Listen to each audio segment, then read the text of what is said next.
Salut la team, revenons ensemble sur l'épisode 10 de la saison 6 de Better Call Saul qui nous a donné des détails confirmant la mort de Saul Goodman. Oui, et je vous en parle dès maintenant dans cette vidéo. Let's go! Petit message avant de commencer réellement cette vidéo, on est plus de 2600 sur la chaîne. Merci énormément à tous ceux qui se sont abonnés et bonne vidéo!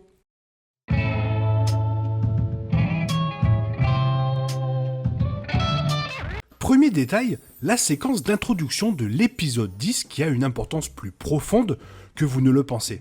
Le générique désormais emblématique de Better Call Saul est célèbre pour son thème poussiéreux de guitare rock et son esthétique VHS scintillante, mais comme on pouvait s'y attendre, l'ouverture a toujours un sens caché. Les images changent en fonction du numéro de l'épisode, mais l'ordre reste cohérent à travers toutes les saisons. C'est-à-dire que l'épisode 1 montrera toujours la statue gonflable de la liberté, et l'épisode 10 aura toujours la tasse de café qui tombe.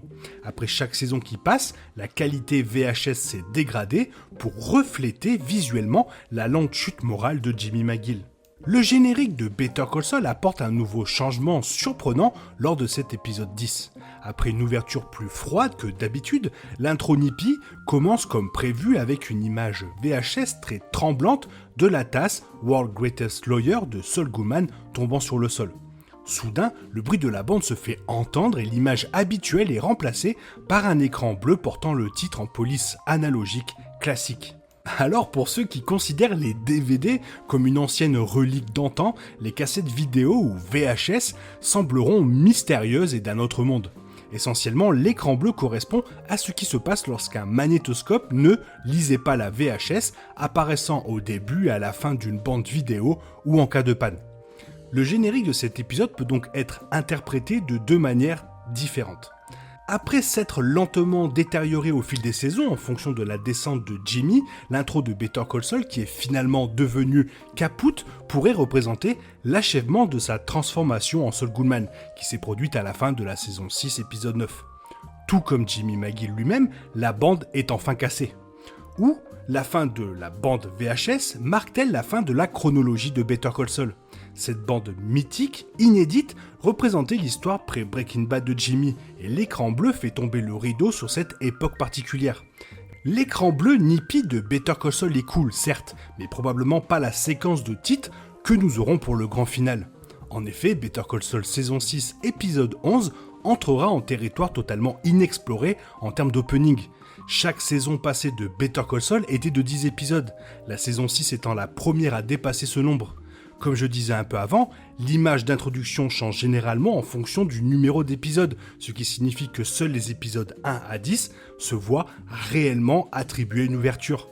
Parce que les épisodes 11, 12 et 13 de Better Call Saul ne sont pas produits auparavant. Il n'y a pas de précédent pour ce à quoi ces intros devraient ressembler. Une autre motivation possible pour arrêter la bande VHS à l'épisode 10. En supposant que le public ne soit pas accueilli par un écran bleu uni pour les 3 prochains épisodes, Better Call Saul saison 6 reviendra probablement avec une intro complètement nouvelle. Étant donné que la chronologie pré-Breaking Bad était indiquée par des séquences VHS, il serait assez amusant que les derniers épisodes de Better Call Saul, se déroulant 6 ans plus tard, adoptent le style d'un menu d'accueil de DVD. Non seulement cela honorerait l'ère de la chronologie de Gene, mais la qualité d'image restaurée pourrait symboliser le personnage retrouvé de Sleeping Jimmy. Dans les derniers instants de Nippy, Gene délibère minutieusement sur l'opportunité d'acheter un costume Saul Goodman, clairement tenté par un retour aux vieilles habitudes. Mais au lieu de cela, il pose les vêtements criards et s'éloigne et laisse son personnage de Saul Goodman sur le bas-côté. Alors que la moralité de Sleepy Jimmy revient lentement, la séquence titre de Better Call Saul reviendra-t-elle brillante et colorée ?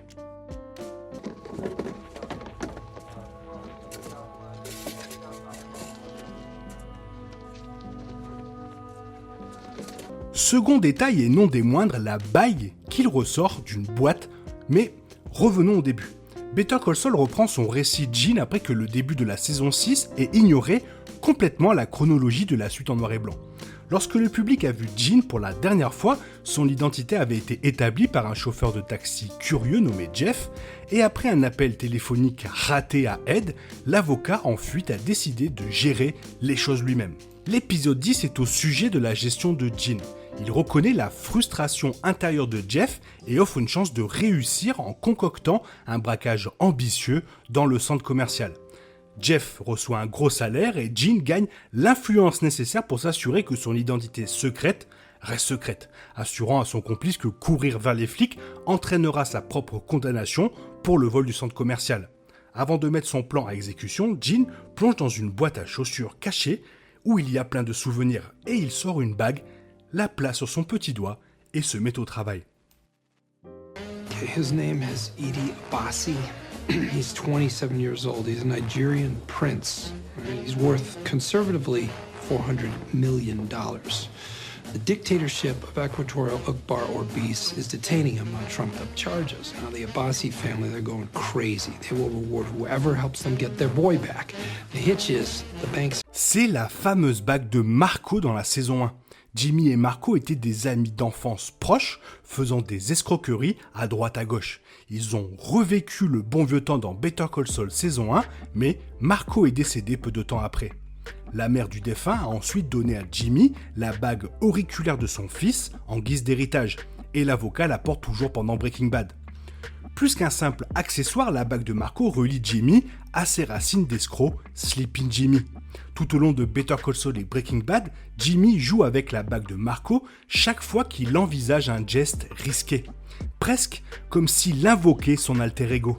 C'est remarquablement similaire à la façon dont Walter White a canalisé Heisenberg à travers un chapeau et les lunettes de soleil. Jean n'a porté la bague de Marco dans aucune des scènes de suite précédentes de Better Call Saul, mais en l'enfilant pendant Nippy, il revient dans son personnage de Sleeping Jimmy, qui est nécessaire pour le braquage du centre commercial, un peu comme Clark Kent mettrait sa cape pour affronter le mal en Superman, ou comme Bruce Wayne avec son masque de Batman. Malgré cette dernière arnaque, l'épisode 10 implique fortement que Jean Takovic a avancé. Mais la même chose n'est pas nécessairement vraie pour Sleeping Jimmy, qui est une entité complètement différente. Lorsque Jean entre dans le magasin avant de prendre la cravate et la chemise, un petit reflet sur sa main gauche suggère que la bague de Marco reste en place. Et même si ce n'est pas le cas, elle est prête et attend dans une boîte à chaussures en carton. Saul Goodman, le criminel insensible et sans morale, est mort et enterré, mais Sleeping Jimmy, l'escroc espiègle et adorable, est toujours à portée de main de Jean chaque fois qu'il en a besoin. Cet équilibre est parfaitement démontré par le braquage du centre commercial par Jean dans l'épisode 10. Personne n'est blessé, il n'y a pas de vraie victime et Jean honore son arrangement avec Jeff. L'escroquerie Nippy est un moment dans le pur style classique de Sleeping Jimmy et n'a pas le côté impitoyablement toxique de Saul Goodman. L'avocat pénaliste est peut-être mort, mais Sleeping Jimmy est bel et bien vivant quand Jean le laisse jouer évidemment.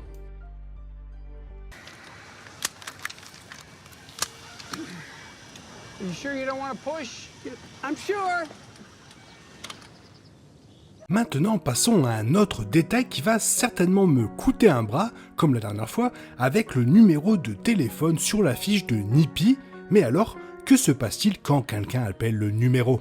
Alors que la série accélère vers sa conclusion, Jimmy voudra peut-être laisser derrière lui sa vie de Saul Goodman, mais c'est plus facile à dire qu'à faire, car Jeff l'a reconnu dans le centre commercial et, en tant que tel, Jean met en place un plan pour garder la bouche fermée de celui-ci, un plan qui consiste dans un premier temps à se rapprocher de la mère de Jeff, Marion.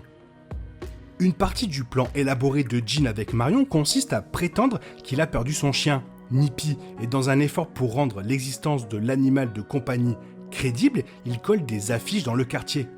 Les affiches incluent un numéro de téléphone, 402 342 9288. Et alors j'ai essayé, avec un peu de galère évidemment, mais finalement j'y suis arrivé. Jean laisse un joli message sur le répondeur disant que si vous avez appelé, c'est que vous avez dû voir ces affiches. Non, sérieux ? Puis il se met à parler de sa petite boule de poil imaginaire et il dit qu'il espère que vous l'aiderez à trouver Nippy. Il dit que si vous obtenez un signal occupé, continuez d'essayer. Il divulgue également que si on essaie d'appeler Jeff au 402 144 0827, il n'y aura apparemment pas de réponse. Le numéro de Gene dans Better Call Saul, saison 6 épisode 10, est en fait le dernier d'une série de faux numéros de l'émission que les téléspectateurs peuvent appeler, dont d'autres incluent une salon de manucure et Davis & Main. Et encore une fois, on peut dire que cette farce est plus proche de Sleeping Jimmy que de Saul Goodman, donc une nouvelle fois, on peut conclure que le terrible avocat est bien mort et a laissé la place à un Sleeping Jimmy revigoré. Autre détail, un peu tiré par les cheveux mais qui n'est pas inclus dans le message vocal de Gene, car il ne dit pas si Nippy est retrouvé sain et sauf. Après que Marion se soit renseignée sur les allées et venues du chien, Gene lui dit que Nippy est de retour avec lui et que, après tout ça, c'est une fin heureuse. Une chose que Better Call Saul et Breaking Bad peuvent encore faire, c'est bien une fin heureuse, malgré la tendance des décès de personnages de la saison 6 de Better Call Saul. Néanmoins, il y a toujours la possibilité que Jimmy obtienne une fin heureuse, parce qu'il y a quand même des possibilités. Imaginons que Jimmy et Kim se retrouvent après leur rupture, car il vit à Omaha, où elle a grandi. Si Jimmy et Kim se réunissent, cela reflèterait parfaitement l'histoire que lui, en tant que Gene, raconte à propos de Nippy, qui lui revient à l'improviste. Après un examen plus approfondi, ce que Jimmy dit à propos de Nippy pourrait être encore plus précis pour préfigurer leur retrouvailles. Il dit que Nippy vivait avec une famille en bas de chez lui. Cela semble être exactement ce que Jimmy espère que Kim ait fait aussi, vivant à proximité avec un ancien membre de la famille ou quelque chose du genre. Et finalement, ça prouverait aussi que son côté Saul Goodman est vraiment mort et que son côté Sleeping Jimmy rechercherait une nouvelle fois la femme de sa vie, Kim. Il est peut-être un peu trop idéaliste et facile pour Kim de simplement se promener sur la route et de tomber sur son ex-mari ou mari, mais il serait rafraîchissant que la série se termine sur une note heureuse. Bien que Jimmy et Kim ne le méritent pas nécessairement, nous on le mérite et on le veut. Moi je le veux. Merci. Alors je sais pas si j'ai réussi à rendre tout ça clair pour tout le monde, et si vous n'avez pas compris, laissez-moi un message dans les commentaires et j'essaierai de vous y répondre au mieux possible. Et si vous, comme d'habitude, vous avez des théories ou quelque chose à me répondre, il n'y a pas de problème, ça me fait extrêmement plaisir de savoir ce que vous pensez. Et j'espère d'ailleurs que la vidéo vous a plu, et si la vidéo t'a plu, n'hésite pas à la liker, t'abonner, la partager, la commenter. Merci d'avance. Je te souhaite une bonne matinée, après-midi peut-être une bonne soirée ou un bon week-end. Bisous bisous, tu ferais mieux d'appeler Saul.